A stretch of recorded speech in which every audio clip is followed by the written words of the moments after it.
Here we are. I'm so excited at this point because we are rounding the bend on the final steps, literally, of this journey that we've been on together of creating our filming space. So in this step, we're going to fine tune our setup. And the two things that we're going to focus on here are adding a splash of light just for that little extra step that gives our space that pop. And then we're going to talk about focal length.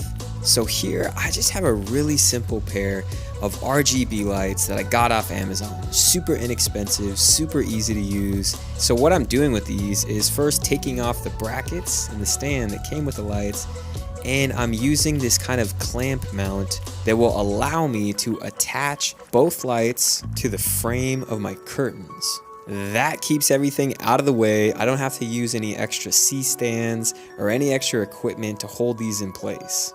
And what this gives me is a splash of light just on the backdrop. So it's not affecting any of the light that's hitting me, but it's allowing for me to change the color and feel of the background behind me. And now that we have literally all of our elements in place, I want to walk through a start to finish and a breakdown on the lighting setup.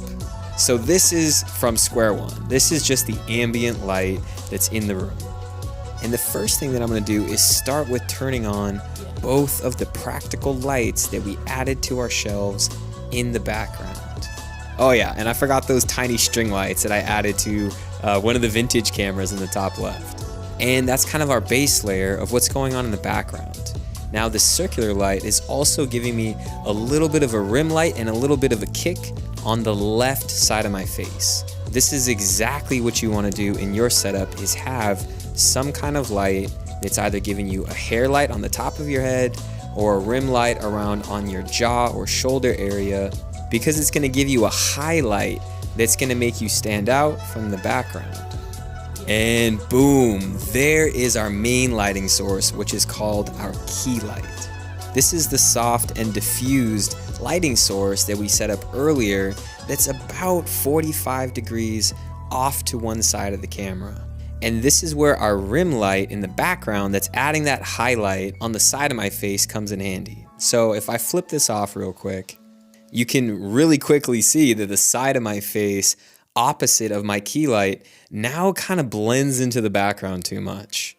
It looks great, but if you're really wanting to get that professional look, then you really want to have some type of rim light in the background. It could be a lamp, it could be an LED panel, whatever it is, just something that's going to highlight and outline the side of your body opposite of your key light. And our next addition is just that little splash of background color.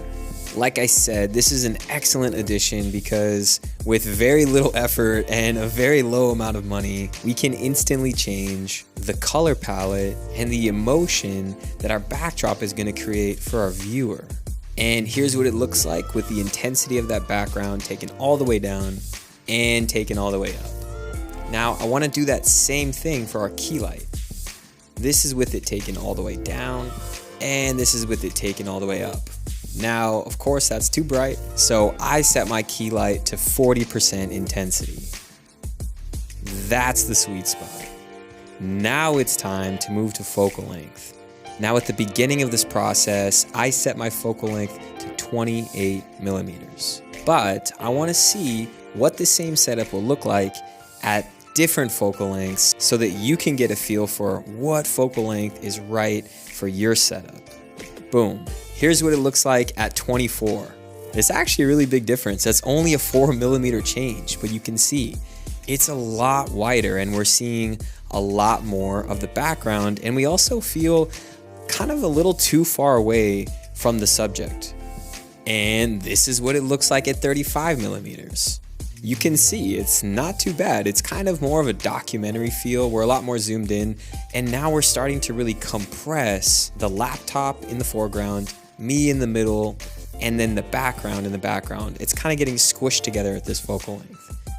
And boom, now we're at 50 millimeters. This is a really cinematic focal length, but for this kind of circumstance, this is almost like a portrait photography kind of vibe. So we're not getting any character from our background. We don't get to see the laptop in the foreground, and the framing is basically chest high. And for you to really use this focal length for your setup, you'd really have to have a large room where you could move the camera back far enough so that your framing isn't quite so zoomed in and squished. And back to 28 millimeters. This is really the sweet spot when you're wanting to see the surroundings, have something in the foreground, and still get that professional look. Yeah, baby.